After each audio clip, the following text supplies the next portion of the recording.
Talo fo talo le taia o lau Samoa Entertainment TV. Ele umatala o le whaalele ngā pepe o le tuto o tasilu o luono. Ai mai sai lava o le toe tului mai ei nei o isi i e Samoa. E ta ape le tunu umwha amali ei nai le vaile taimi o whaala lava whai. Pe a lea mai se tasi ai afe o le ie lava e whai ei ie. Ele wha teme teme i ai wha ai unga whai ilona tāua. Pe a o ina liane i lunga se ini. E tasi lava tusa pe fofonga tasi pe lua e mawalunga e se lava lona tāua le vaai. Mai wha maunga le ofis wha salalau le malo mai savai. E fitu sfulfitu i e Samoa tosi tasi. Lua sfuluiva i e Samoa tosi lua. Fa sfuluiva i e Samoa tosi tolu. Mo upolu nei e tolu sfulfa. I e Samoa tosi tasi. Se fulu ono i e Samoa tosi lua. Ono i e Samoa tosi tolu. Ma wha mawina o ia Samoa tosi tasi lava ili nei tausanga e se lau se fulu tasi o tosi lua e wha lima ai lima lima tosi tolu. I tau manga o wha moe le nei le wha lele ngā pepe mo li mawinai le wha whetaia le malo o le wha awa wai peo le nei fo imatala langa i le tunu. Ma tau au i nā tu iai ni vai ngā se leni mo tina matama i tai a o le wha tūla nganga le malo i la tau tosi i e Samoa wha tasiai ma whale langa o aisilia i e Samoa i le nei tausanga. Awana i ngalo. Ele ngata na ave iai le whaatahua le fionga le tuia tua tupotam sa se effila na malelenga. E mana tua le mafua anga o le maoto o le maua Samoa i vai moso. Aina wha mamafa fo ile na fo i tau. Awana i ngalo. Ele fionga le taita i o le malo, le pahal mia sunga lau le mali toa. Pola ta i vao le watea Forse Schmidt. E le taimi na tufai whailonga tau aloa mo tau tua ta mali i watu ua le malo. E au fiai le fionga luanga lau lewa ula kamu. Na tangata waleina lo na soifu a o ngalue ai le malo le taita inga le HRPP. O le minista o ngā luenga. O le malio le li whaipule o salenga malona talitonunga e ta tau na whaamuta whainga le a miotonu e maise lava ianga e so tanga i kona kalate le malo. Le itu lau o le fionga mai awa vise kota Peteru o le sa vea mawhale tua o le fionga le whaipule ia luanga lau. Ua whaamawina ai lana whaaftaitele le malo Samoa. Ua maana tua le fionga luanga lau lewa ula kamu awa o lona maliu. Ua o se vaenga o le tausisia o le tuto o tasi o le malo Samoa. Ai o le amana iai o le tautua le fo itamali i o le tunuu. Le fionga luanga lau na tau awai e o nalo to le fua Malcolm ma Justice kamu. Le pine tau o loa alo latua a polo lata maa. O le fionga lewa ula, e peon whamawina le fionga mai awa na onga mai le kolisio Samoa.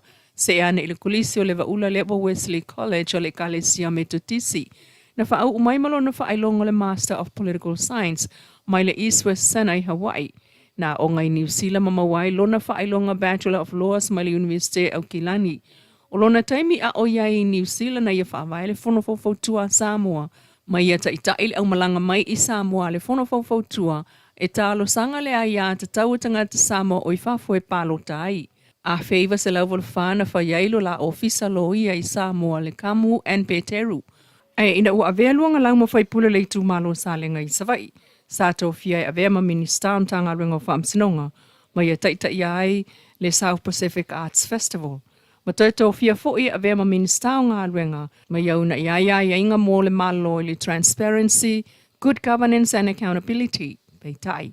O le vai tau le nao lana tau tua na tangata wale ina ai le atali o le minista o kabineta. O le saunuanga le fionga le pāle mia la ule le mali e toa le tau au ina o whailonga e tau aloa ai tau tua ta mali i pei o luanga lau, e le i whaatasi pe whaalua na ia whaaleo le fwoi tau, aua ne ingalo.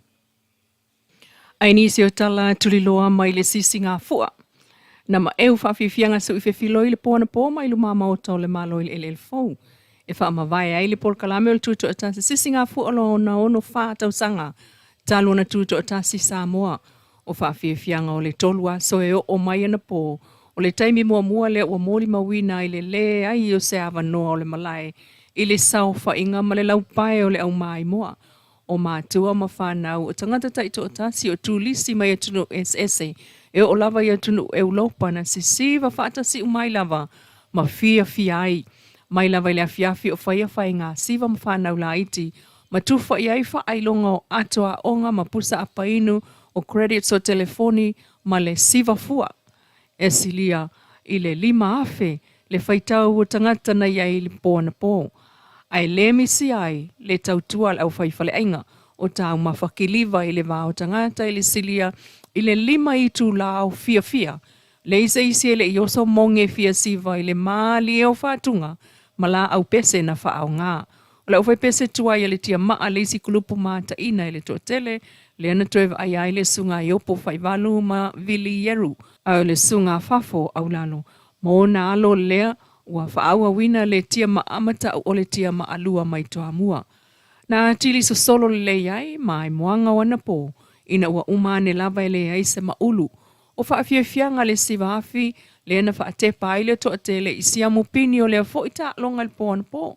Mata ape manui ai fia mai le LL4 e ese mai le fia le au mātutua le ana whai le whaleta alo i le apia pāka. Tala nao nei tai au lau Samoa Entertainment TV ai si mai whaafonga i sa vaenga whaafiafianga o le sisinga o le ngonu sufa a Samoa mo whaafile mua o le nei ko e stufa.